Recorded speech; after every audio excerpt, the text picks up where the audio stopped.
Instruments of Change believes that there is an artist within us all. Through our diverse arts-based community development projects, we strive to give people opportunities to discover their inner creativity by exposing them to a variety of expressive mediums and by breaking down their inhibitions about making art. Our first program, launched in 2010, is Women Rock, which provides women in prison and in the downtown East Side the chance to learn rock instruments, form bands, and write their own songs. Carnegie Center participant Geeta Subramaniam speaks here about her own empowering experience in our program.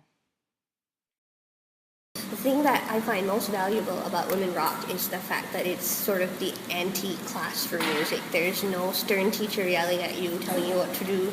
Instead, people are allowed to explore and express themselves to their heart's content without the fear of being wrong or shut down or put down.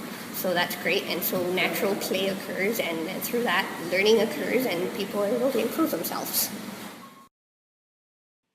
Also in partnership with the Carnegie Center's Thursdays Writing Collective, as well as UBC's Peter Wall Institute, we've been leading an exciting year-long project called Voice to Voice.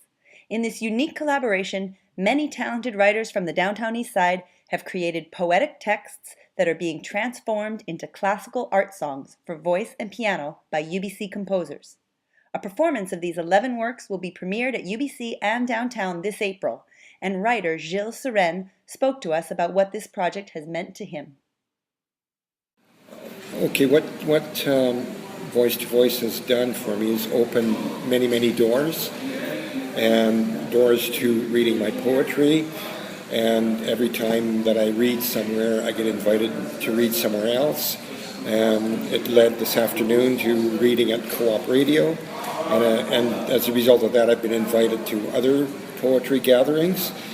So it's basically just created numbers of possibilities, opened doors, given me confidence, and basically launched me as a writer in Vancouver.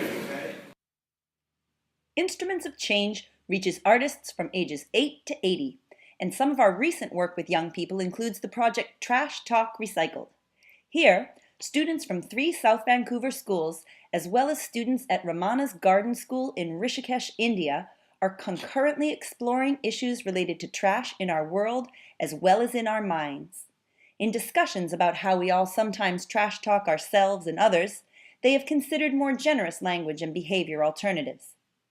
Subsequently, the students are making their own instruments and puppets out of trash and reclaimed materials to create a musical theater production that illustrates their discoveries. The Vancouver performances took place this fall, and these students are now developing a pen pal relationship with the students that we will engage with in India this April. Sanjana Anthan Krishnan expresses beautifully what she has learned from her participation in this project, and I promise you that not a word of this eloquent 9-year-old was scripted. I learned that it's important not to extinguish your flames because people are telling you what to do. The creativity is going to help you someday in the world, and one moment you're going to need that creativity to get you through some problems and choices.